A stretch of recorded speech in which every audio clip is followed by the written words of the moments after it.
It's late season across the country in the whitetail world, and it's no secret that oftentimes the absolute best time to be in the woods during late season is when it's the coldest. It's when the deer are on their feet, they're needing to move, they're needing to fill their bellies up, they're needing that energy to survive the cold weather. We have to have the energy to go hunt out in that cold weather to harvest a big giant buck.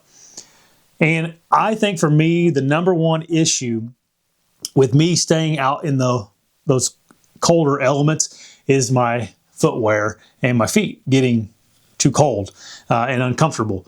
So I've been working with the guys over at Lathrop and Sons a little bit this year, and we've kind of put together a little whitetail mobile hunter bundle.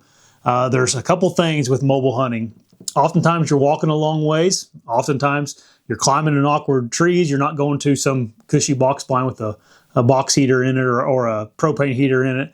You're not climbing up a big ladder stand. And it's very uncomfortable as a mobile hunter to have big, bulky, just shoes or boots that get in the way, are clunky. It's not an option. So I've been talking to Steven over at Lathrop and Sons, and we kind of put together these two boot systems for when it gets cold, and I believe they're calling it the Mobile Hunter boot system, and they have them on their website. That's in the link below. I was going to go over these two pairs of boots that I've been wearing this year. Every deer hunter has to have a good pair of rubber boots, in my opinion. There's just some situations where you need rubber boots to get into the whitetail woods. For example, got a whole bunch of rain yesterday morning. I went hunting last night. I had to cross a creek that would have been, over my hiking boots. I would have preferred wearing my hiking boots. Anytime I can wear my hiking boots, I wear them. But to get across the creek, I had to wear my rubber boots here. So I kind of went on a search for a good rubber boot that is really good in cold weather. And Steven put me onto these over at Lathrop and Sons. These are the Lacrosse Arrow Hunters. They are a thicker neoprene, though. I believe I got the information here on my phone, so I wouldn't forget it because I'm not real technical with this kind of stuff. They're 7 millimeters, which is a little thicker than what most of them are. This is like a molded shoe. So if you can think of like a Croc, the bottom portion is kind of like a Croc material. And then the rest of this boot is neoprene, and it's really thick neoprene. And I don't know if any of you guys are duck hunters or anything, but if you ever have like neoprene waders, they're super warm. And that's what these are essentially is little booties that are neoprene that are molded over with this Croc material. I don't know what kind of material it is. I'm not sponsored by Lacrosse or anything. It's just the boot Steven recommended me getting. This boot I've been super happy with. I will say this, it is like this is a size 11 boot, and it's a pretty big boot. It's a little bit bigger than what a mountain hunter or some kind of a hiking boot would be in the same size. But it is super comfortable. I actually wore it last night, dreading going into the hills with these rubber boots, and they were fine, to be honest with you.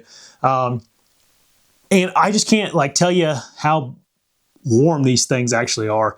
It's a little bit crazy to me how warm they are compared to some of the other style rubber boots that have proper insulation in them. I just like these a lot better.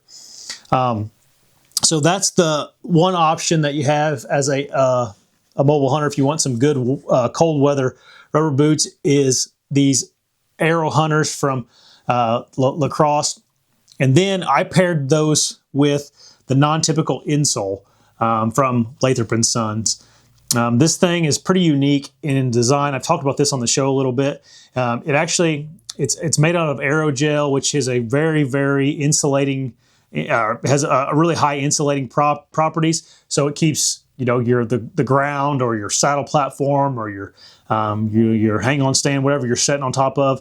It really insulates your foot from the metal that's super cold. And then also it has this waffling texture to it. So what that allows you to do is allows air movement into your underneath your feet, and that air movement is actually what's going to keep your feet warm. A lot of times if we don't have air movement in there, you end up having moisture that is created because your feet are going to sweat, and then the moisture is typically actually what makes your feet super cold. So these non-typicals, I've been really happy with these. A lot of people were asking me about longevity of these things. I've been wearing these most of the late season here, and they still look really good. They're also really affordable. I think they're only $30 for a set of them, so not too spendy when it comes to good insoles, and they're a huge improvement compared to what you get that would come actually into these lacrosse boots. So we got that system for if you need rubber boots. That's my favorite so far. I've used and I've used a lot of different boots when it comes to late season. Now, would I wear these during early season hunting? Probably not. They're too hot. That's when I would go with something else. Now, this was a pair of boots that I was super excited about because you guys know in Indiana here, Southern Ohio, I hunt mostly, got a big old stick in the boot there. I hunt mostly hill country, and I do not like wearing rubber boots if I can avoid it. So Steven got me a pair of these Mountain Hunter for the cold weather boot, or the warm boots. These have a little bit of insulation in them. And I cannot stress to you enough, like if you're hunting hill country or really any type of terrain, or if you're a hunter that's going to spend a lot of time on your feet to get a good pair of boots. These are the Mountain Hunters. I also have the Encompasses. I use the Encompasses during early season. Probably 70% of the time I'm wearing the Encompasses, but the rest of the time I'm wearing these. These are going to be great for your later in the year hunts. Really, anytime during the season, whenever it's going to be colder. I don't find that they're overly warm to where your feet like sweat profusely. And then when we're walking in, but they have this like sweet spot to where they're also insulated enough and warm enough to where I can sit in the stand and my feet not get too cold. They are a stiff boot. So like, for example, here, I'm trying to bend them here, and they're pretty hard to bend. So they have a ton of support. Now I have to say, if you've never worn a mountain boot like this, you're going to think that it's a little bit odd walking with it. You don't have much leverage in your feet, but that is by design. Whenever you're not working your feet as much, you're using your bigger muscles in your leg to move your feet, and you have less fatigue whenever you're on a long hike. And it really does help a lot. And once you get used to them, you almost prefer this type of boot over something that's a lot more flexible, like a Keen or something like that. Not that there's anything wrong with those boots; those are still really, really good boots. This thing here, though, I have been super, super happy with this boot. I also have the non-typical insole in here to keep my feet from sweating and have that insulation from the stand. Now, why do I like this boot? If I had to buy one, I would probably get this one. Well, there's a couple reasons. Climbing with these in a mobile setup is way, way easier than with these big, clunky rubber boots. When I climb with a boot like this, and it doesn't matter what brand it's going to be, if you got a big rubber boot, it's going to be the same. It's a little bit sketchy sometimes because you just don't have as much room on the steps, right? They're just great big profile of these boots. You also don't have as much room on the saddle platform or your mobile hunting stand. I believe these are 10 wides.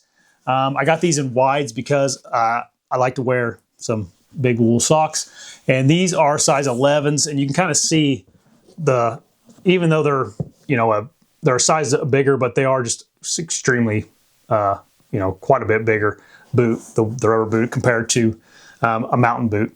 Now, these I haven't worn for that long, a few months now, or a couple months now. The Encompasses I've worn for 3 years, and they still look great. These things are going to hold up for you. They're going to last, and you're not going to go wrong with a pair of Lathrop and Sons boots. So, with that being said, the last element of your feet being warm is a good pair of wool socks. And the reason that I got these boots a little bit bigger than what I would typically wear is because I like to wear a good pair of wool socks. These are some darn tough socks. And they are made out of merino wool, and the fibers in these socks are really, they stand up really well. They don't get compressed. They're super good quality. Something that is unique about Darn Tough is that they have a lifetime warranty, and I've used that warranty. Actually, I got a hole in a pair of Darn Toughs, and I thought, man, there's no way they're going to fix these. And I sent them to them, and they gave me essentially a gift card to buy me another pair of socks, got me another pair, and kept her moving. So you could just continually do that until you die, I guess, because these things have a lifetime warranty. But these have been the best socks I've found. The fibers in the wool just seem to hold up really well. They don't get compressed. And the reason these fibers are important is how they stand up. The air can move through these fibers as well. And that is what really keeps your feet nice and warm. Not necessarily that they're really nice and thick or anything like that. They just are high quality. And the merino does help with moisture on your feet. So these two boots, the guys over in Lathrop and Sons have created a page, which I link below. You can buy these two setups. I don't get any monetary value or anything from this. It's just something they did for you guys. If you want the Arrow Hunter with you get a pair of the Darn Tough socks and the non-typical insole here for $50 off essentially. So you're getting, if you buy these boots off them, you almost get the socks and the insoles for free. And then if you want a pair of Mountain Hunters, if you guys have been on the fence about buying these may be the time to get them, because I think you save about $100 with this bundle. You get the non-typical insoles, the Mountain Hunters, and a pair of these Darn Tough socks for, I think they're like $500, which is $100 less than what you'd have into them if you just bought them outright. So pretty good deal. That link is below. I believe they're calling it the mobile hunter packages for the cold weather, for your cold weather seasons here. So go over to Lathrop and Sons, link below. Check these things out. I've been super happy with them, and I think you will be too.